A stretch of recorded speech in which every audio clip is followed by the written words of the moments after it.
On the Radar with the CBS 17 Storm Team.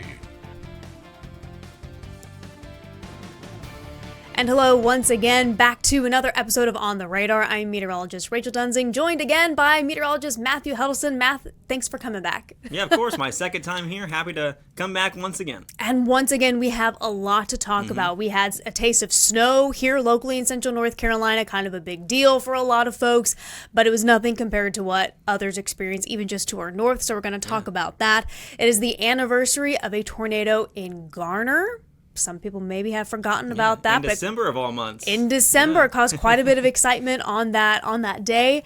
And we also have something really cool happening in the sky this weekend that I'm sure you're really going to love. But first of all, we want to talk about the big talker, I guess, and that is big snow, for us at least. The big snow that we had to deal with just a couple of days ago, Matthew.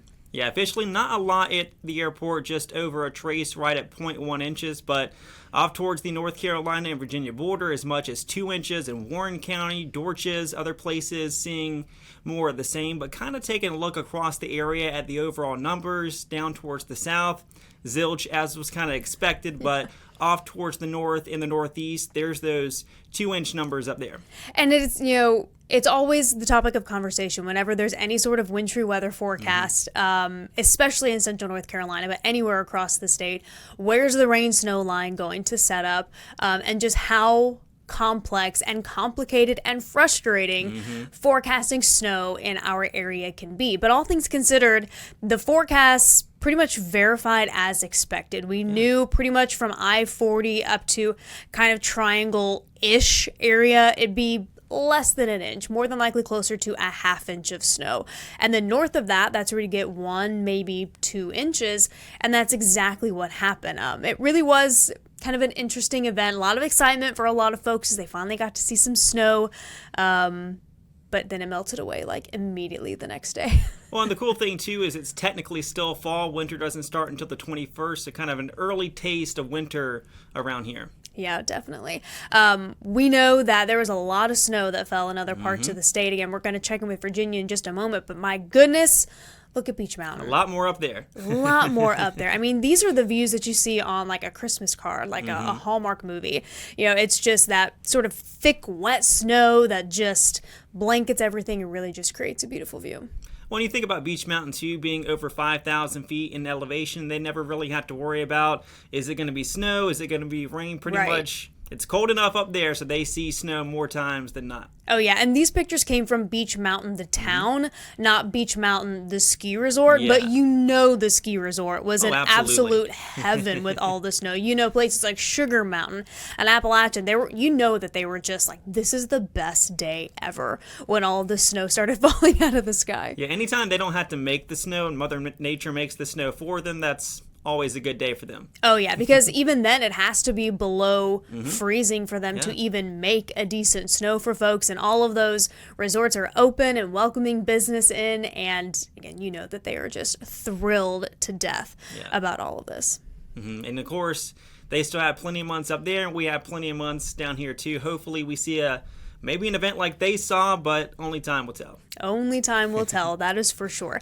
And we do know that, in terms of how often we get snow in North Carolina, December is not typically our snowiest month. We typically see most of our snows in January as the coldest air of the season typically settles in right after the first of the year. Yeah, taking a look at this graphic right here, only 15% of Raleigh historically snowfalls take place in the month of December. So still January, February, early March, we could get some snows coming this way too. Yeah, which is great news for snow lovers because it means there's still a chance for more of these snow events. Even if it's a half inch here, a little inch here, it's still multiple snow events. So it all adds up. And it all adds up. It really does. So snow weather lovers, there is always hope of multiple events. If you hated the snow, well, you only got a few more months until our chances really start dramatically going down for our chance for snow. So we saw those pictures from Beech Mountain, from the western part of the state, just the absolute dumping of snow that they got.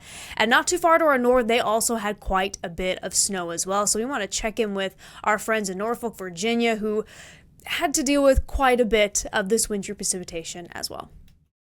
As the snowy weather moves out of our area, crews on the peninsula will still have a lot of work to do in the overnight hours. Snow came down fast and thick on the peninsula Monday evening, but city workers say they were not caught off guard. We came in over the weekend and started pre-treating all of our priority routes with brine, and we began 12-hour shifts this morning. So we'll be working those today and then overnight tonight as well. The Salt Dome in Newport News full of hustle and bustle all evening as trucks came and went to treat roads and clear them. Roads that Calvert says crews will keep their eyes on throughout the night. Kind of got to look at it all. So we got to look at keep an eye on our arterial roads and our bridges and overpasses, make sure things don't freeze, and we can treat them with both salt and salt brine. The peninsula got a wintry mix last week and now more snow. Calvert feels that this could be a hint of what's to come. We normally don't get it too early in December. It's usually towards the end of the month or in January. But we'll be ready when it starts this early as well. As for what the plans are for the next several hours, the salt and brine is out now. We're spreading on the roads, any areas that might be icy already, and then once we get a little bit more accumulation, then we'll have plows. Plows are already mounted, ready to go, but they're not actually plowing yet. And if you have to drive in the overnight hours, he has this message. Take it slow, take your time, try to be safe out there. If you don't have to be out, stay home. But if you do, please be careful. And if you see our trucks, make sure to give them some space that they can operate. Be sure you exercise caution during your morning commute. In Newport News, Markeisha Jackson, 10 on your side. Definitely, she was bundled up out there dealing with the cold and the snow, but we were all doing the same thing when we had our snow here as well. But a big takeaway from that, the DOT crews, no matter what state you're in, they are working so hard when there's any kind of winter weather, trying to figure out, okay, what sort of treatment do we need? Do we need salt? Do we need brine? Yeah. Do we need both?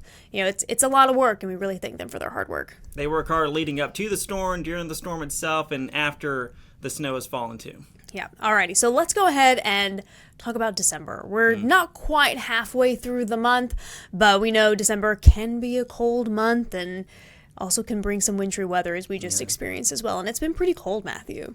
Yeah, ever since back on Thanksgiving, every single day since then has been a little to a lot below average. Here's a look at the actual air temperatures. How about 37 degrees back on Monday during Gross. that winter weather event, just 42 degrees on Tuesday, and it stayed pretty chilly ever since, too. And 2 days with high temperatures around 37 degrees. The other one was from this past Friday when we were kind of expecting some winter precipitation, but end up being a little different.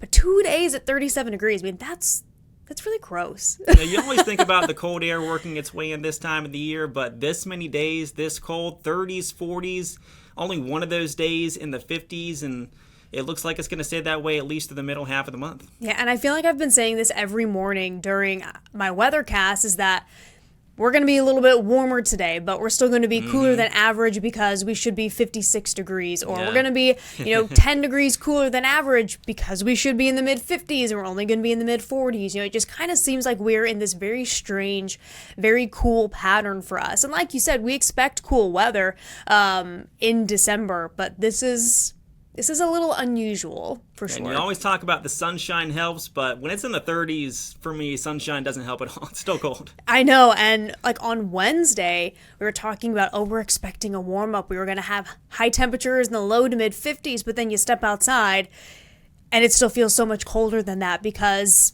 temperatures were cooler, and then we had some breezy weather as well. So even warm, 51 compared to 40s still feels chilly. Yeah, it's still a very chilly atmosphere, and once you combine it all together, this has been the 13th coldest start to this month on record in Raleigh. The coldest was back in 2002, of course, back then, seeing that ice storm as much as 1 inch of ice causing a lot of devastation, but a top 15 coldest starts to December so far. Yeah, and it is also important to note that if you have a cold start to December, doesn't necessarily mean the rest of the December is going to be this cold. And also big fluctuations are possible as well. So we may have some days that end up being warmer than average, but because we had this big stretch of cooler air, that could also just not balance things out, but sort of tip the scales in one direction or the other. So there's still a lot of December left to go to see how we end up in terms of cool, near average, or warmer than average. But I mean, these first almost 2 weeks, kind of miserable. I don't want to say miserable. I know some people love the cold weather. For me personally, the bundling up has been hard. It could always be a lot worse. At least we're not in the Midwest where it's single digits and negatives. But for me, 30s and overnight lows in the upper teens and lower 20s is still pretty bad. It's still pretty bad. I feel like it is manageable. Like you said, most of us could be dealing with something worse. You know, I remember going to college in Northwest Indiana with the big Arctic outbreak, and we had wind chills that were minus 40. That, you want to talk about being awful, that was awful. Somebody always has it worse. This is true, and it's good to think about that, especially this time of year. Things may not be so bad, what we're dealing with, but things can get bad, not just in December, but in winter, and it is Winter Weather Preparedness Week, Matthew. Yeah, and of course, the National Weather Service has a lot of topics that they're covering this week. I'll talk about exactly what we can expect on the coldest extremes of any given winter. We are less than 2 weeks away from the official start of winter on December 21st. With the coldest day of the year still to come, which could include snow at times, this week serves as Winter Weather Preparedness Week across the state. The National Weather Service focuses on a different topic each day to ensure all North Carolinians are ready for what lies ahead. The one thing everyone begins to think about as the thermometer begins to drop is, of course, snow. We've already seen a bit this year with a dusting to more than 2 inches reported from Monday's storm. But our area can see much more than that. The most snow in Raleigh for a single day took place back in January of 2000 when 17.9 inches fell in a 24-hour period, combining to make a record 28.1 inches of snow that winter. While a pile of snow is far from a guarantee on any given year, Arctic cold snaps are more reliable. In 2024, Raleigh saw the coldest temperature of 16 degrees, but the all-time coldest temperature on record in Raleigh is -9 degrees set on January 21st of 1985, with several other dangerously cold days on record. But the cold air and moisture don't always line up perfectly, resulting in ice concerns across the central part of the state, more so than snow. The biggest ice storm on record took place in December of 2002. That's when we saw an inch that caused major damage and power outages over the area. CBS 17's official winter outlook presented by Chief Meteorologist Wes Owenstein last month called for a mix of cold days and warm days with a few chances for snow, equaling around an average amount for the season. For more on this winter, you can watch the CBS 17 winter special later this month and read a full detailed breakdown from the National Weather Service now on CBS17.com. For CBS 17 News, I'm meteorologist Matthew Huddelston. Back to you. And back to you, Matthew. Back to me. You think about that -9, how cold that must have been back in the 1980s. Hopefully it never gets that cold again. And I will say it can be harder to get temperatures that low now just because we know how our climate has been changing over the past few decades.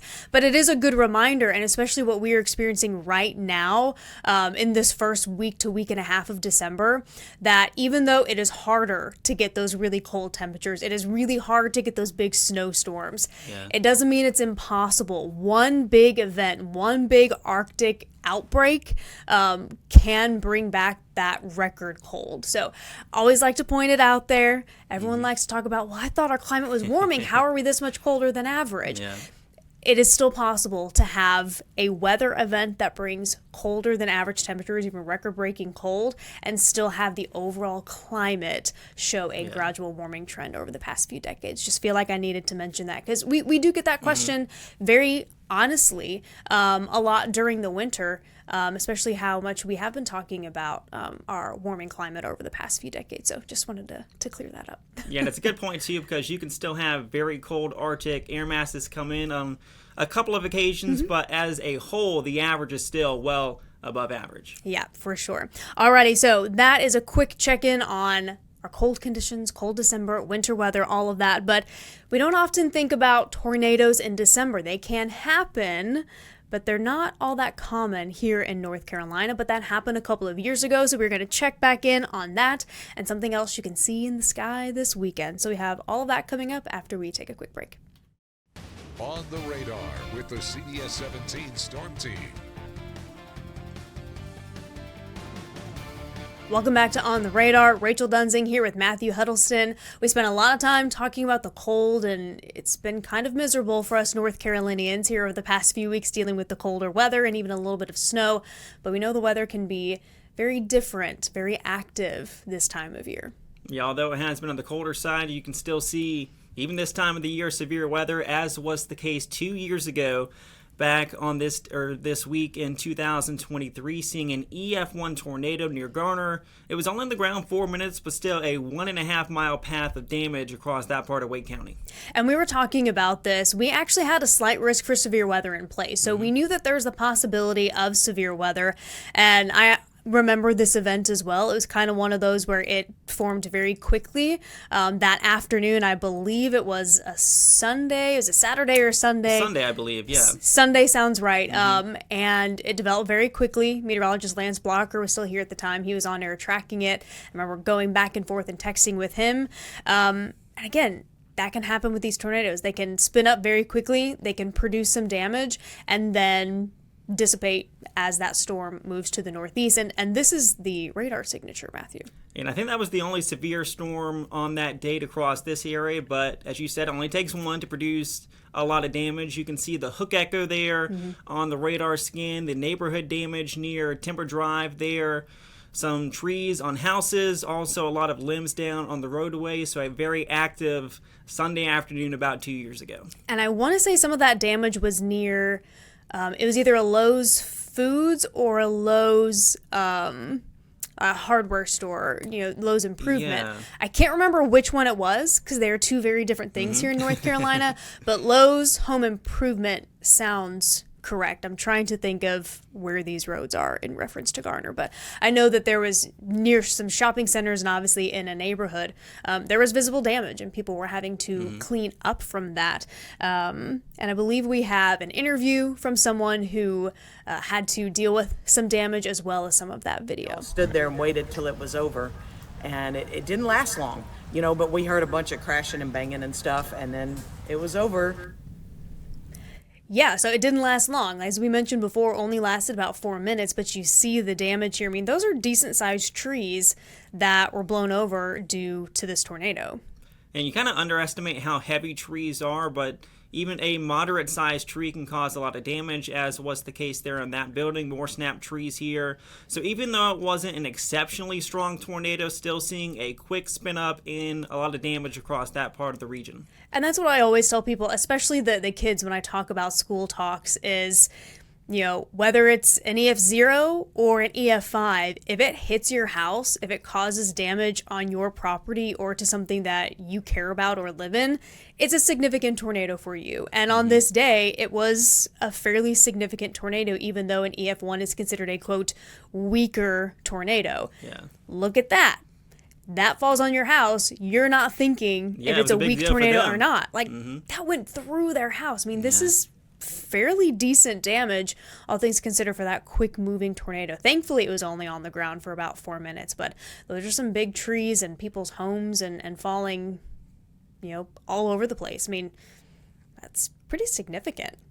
Yeah, and you think more this time of the year as far as tree damage goes with ice storms and things like that, not as much for tornadoes, but of course, it can happen, and it did happen back then. Yeah, absolutely. And I remember I was living in a different place at this point, and it looked like this tornado could potentially track toward where I was living at the time, and I was frantically trying to get my cat into the carrier to try and potentially hide from the tornado. And then get in your safe place. Exactly, trying to get them in there. And of course, she was like, wait, no, I don't want to do that. Why are we doing this? And then by that point, the tornado had dissipated, thankfully. But I remember having the TV on really loud and then checking the radar. It can happen very quickly, and it can be a little freaky, but we're happy that everyone is okay, and hopefully 2 years later they've all cleaned up and have no major damage issues. And of course, as we mentioned, typically tornadoes around here across North Carolina take place in the springtime. That would be March, April, May. But just 1% of tornadoes across North Carolina take place in December, but that kind of beat that track record back in 2023. Yeah, and you can see just with the trends here. April and May obviously make sense because spring severe weather season. This is typically when we expect most of not just tornadoes, but any type of severe weather. When we have the cold outbreaks still coming south, but we still also are getting that introduction of the more warm and humid air as we get into the warm seasons. And then, of course, that little uptick there in the fall due to a little secondary uptick because of tropical weather, which I feel like lately that's how we've been getting most of our tornadoes is just left over from tropical systems. So, but hopefully we don't have to deal with anything like that this December. But again, 1% is still a percentage.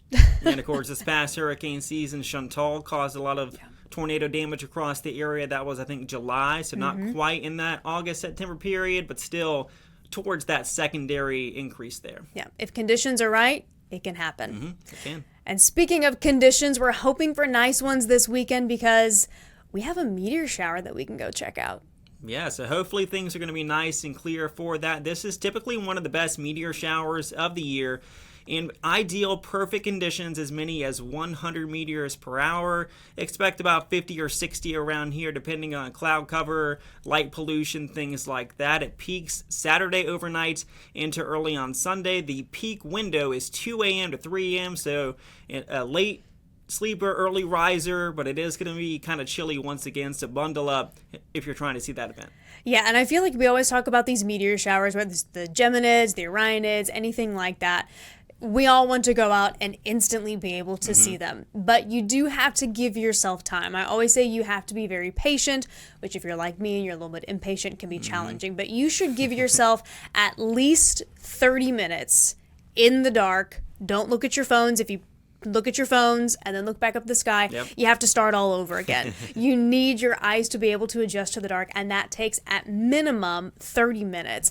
So they say you should give 30 minutes to an hour for your best chance to see those meteors sort of skirting across the sky a little bit. And of course, this time of year, we know that we need to be bundled up as well. And you know, most meteor showers come from the tails of comets. This one is actually unique because it comes from debris from an asteroid that's passing well beyond the Earth, but still, that's one of the reasons we see so many, and they're also kind of on the brighter side too. Yeah, and it's always really cool when you get to see those really bright ones with the really long tails that just kind of skirt across the sky, and you just look up there and you're like, wait, did I just really see that? Yeah. And so it's really nice when you have a meteor shower like this, which, like you said, is typically one of our better meteor showers that we get a chance to be able to see. Not just one really cool one, but possibly a lot. Yeah, I went outside for the last one, I think the Leonids, and we saw about 2 or 3 in an hour, not too many. But at least this time it's going to be, okay, that was a meteor, not, is that what I saw? Right. Is it not what I saw? But this time you should be able to know, okay, it was bright enough, it was long enough, that definitely was a meteor. Yeah, and it's important to note what you had mentioned before. We're under perfect conditions. It said you could see more than 100 meteors per hour. You're going to see a lot of that stuff floating around on social media. Oh, expect to see 100 to 200 per hour. That's perfect conditions, which means absolutely no light pollution, absolutely no brightness from the moon. Your eyes are totally adjust. You have nothing obstructing your view like buildings or hills or trees or anything like that. So most of us will never have perfect conditions, but we can have good conditions, which is hopefully what we're expecting. Hopefully the cloud cover can stay away and we can all just bundle up and sit outside for an hour or two and watch some meteors streak across the sky. Yeah, it's not going to be a boring time by any means. You should at least see some action in the sky. Just get far away from city lights and try to, as Rachel said, have your eyes adjust long enough to give yourself the best chance of seeing those. Yeah, and that's all we can do is just give ourselves a best chance to see them. And as we mentioned, this time of year, just bundle up. Yeah. We've been used to bundling up at this point. We might as well just keep doing You're so. bundling up anyway. Might as well have some reason to actually go outside and stay bundled up. Yeah, absolutely. Alrighty, Matthew, we are wrapping up the time here on The Radar, and we always like to open this up to the folks at home. Thanks for watching. First of all, if you have any topics that you want us to cover, we know there's a lot going on in the weather world lately, that astronomical world, anything like that, shoot us an email, whether it's cbs17.com, and we will be happy to dive into some of those topics, learn a little bit more about them, and teach everyone else about them as well. And we always have a good time trying to find topics to talk about, Matthew. We kind of learn stuff along the way, too, as we're researching for these topics. Yeah, absolutely. And it's a lot of fun. And that's the great thing about meteorology is we can always find something new to learn about and to teach, and that's why we got into weather in the first place. We love the weather, and we love to tell people about it. We love educating and entertaining at the same time, and we're just lovers of weather as it is. We're just big old weather Yeah, nerds. weather nerds. I feel like y'all know that by now, but Probably in, so. In case you didn't know, Now we're you just know. now you know. Exactly. Alrighty, thank you again so much for watching this episode of On the Radar. For Matthew, I am Rachel. We appreciate your time, and we hope you have a wonderful week.